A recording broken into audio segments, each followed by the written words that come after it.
Hey y'all, welcome. In today's video, I'm going to be sharing with you the machines that I'm currently using, plus the machines I plan on purchasing soon. This hashtag sewing machine must-haves is a community tag started by Michelle Sews Again, and I was tagged by my favorite creator, Rochelle, at Rochelle Handmade Designs. For the ones I own, I'll be sharing my opinions on the best features, the pros and the cons. And for the ones on my wish list, I'll share the features that I'm missing from my current machines that make me want to purchase those new specific models. So for the one that I use the most, it's the Singer CG590, this machine here. And I purchased this back in 2014. I've had this machine coming up on a decade. I can say it's an absolute workhorse. I purchased this machine because at the time I was doing a lot of costuming and swimwear, and I needed something to be able to hold up with sewing very heavy fabrics such as denim, leather, and vinyl. This one definitely fit the bill on that. It's got a super powerful motor, so sewing through thicker fabrics not a problem. It's like a hot knife through butter. You can also sew extremely fast on it if that's what you're into. It comes with this metal guard that goes right about here to protect your fingers when you're sewing really fast. But as you can see, I took it off because one, it kept getting in my way, and two, I like to live dangerously. So the pros on this machine are definitely its strength, its durability, and the speed. If you're sewing heavy duty items, it's amazing. And for lightweight and medium fabrics, your normal projects, it's amazing too. I've sewn almost exclusively with this machine, and it's really held up over the years. It's reliable, and I definitely recommend it to sewers of all skill levels. Yes, beginners, I'm looking at you. You're not tearing this pony up. I also love the top drop-in bobbin feature, which helps prevent thread jams. As far as the cons go on this machine, it's very limited to the number of stitches that it has. So if you're someone who likes doing decorative stitching, this one only has about 18 with the different options here. Other con that's not really a con for me, but I know how it can be a con to someone else, is it's really loud. When you get it open up, this machine is super noisy, but I understand it because of the more powerful motor.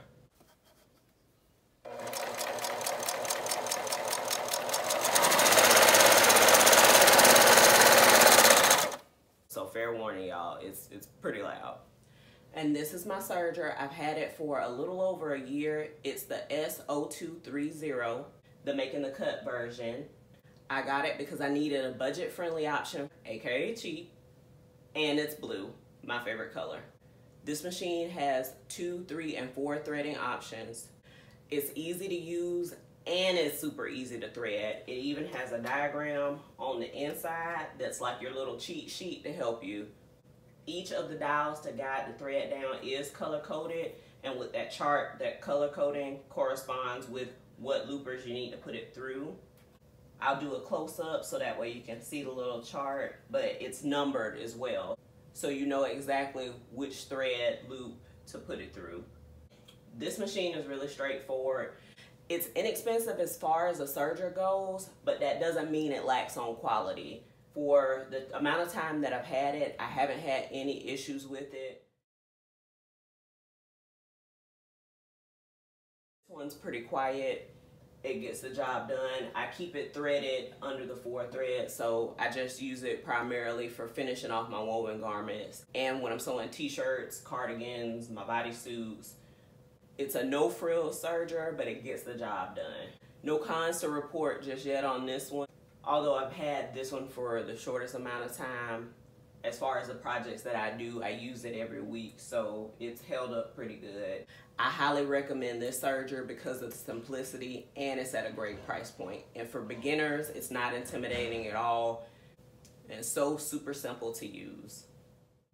The next machine that was in my arsenal was the Professional 14T968 DC. This machine pulls double duty, and I'm about to tell you why. I purchased that machine back in 2014, and that one I had for about 5 years. The reason why I don't have it anymore is because it was a casualty of my move, we'll say. It got damaged.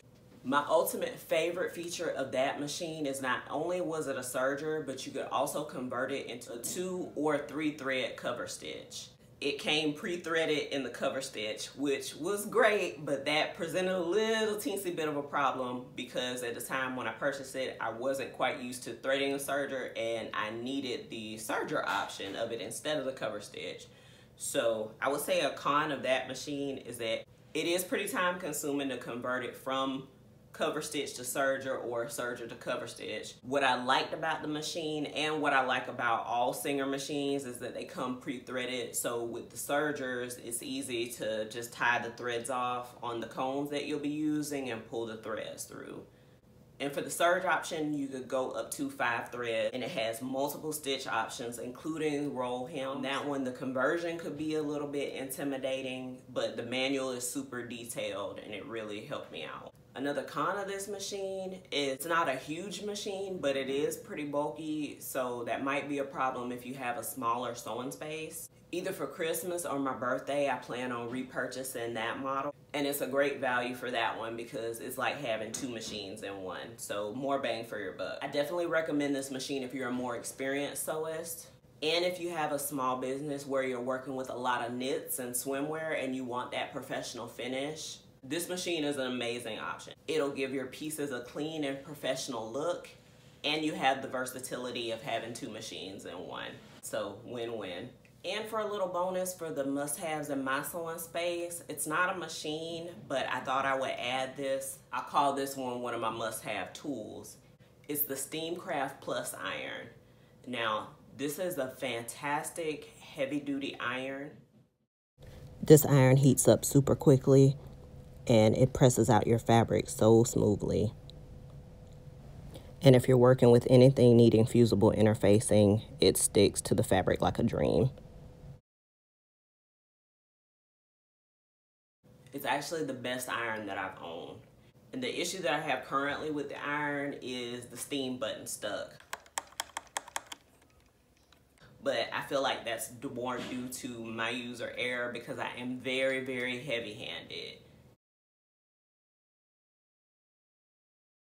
And I went a little crazy with the steam button, but it still functions just fine.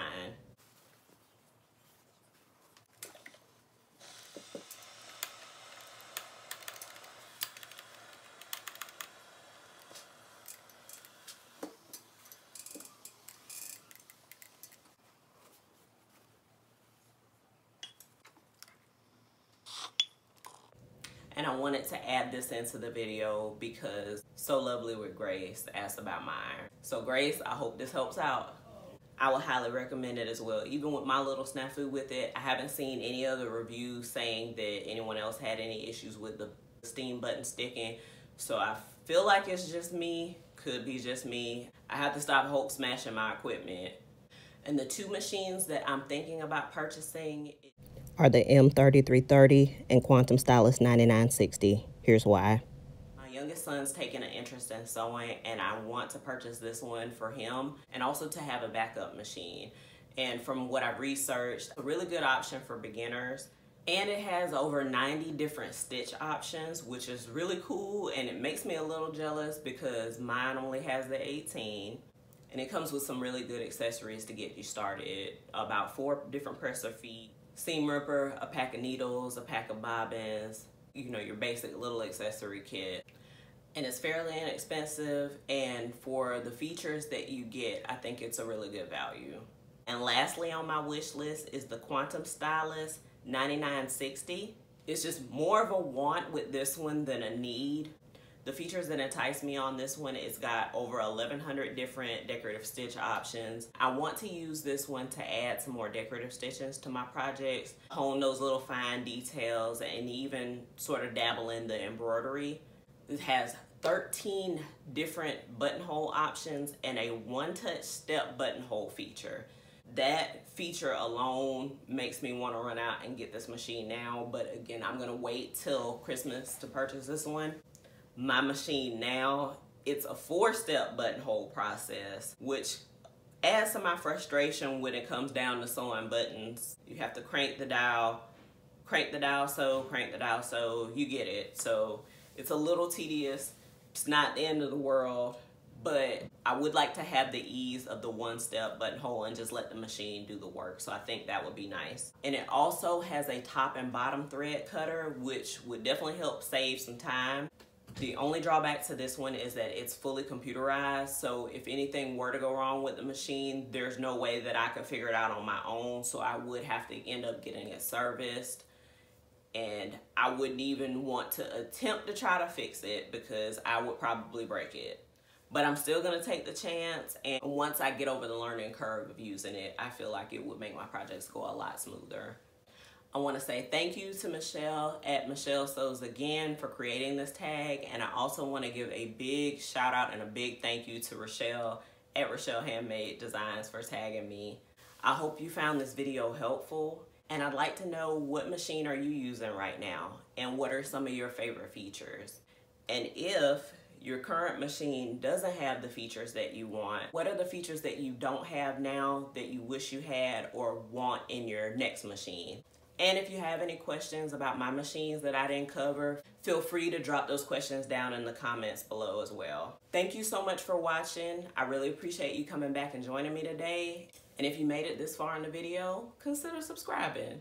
Until next time, y'all, take care.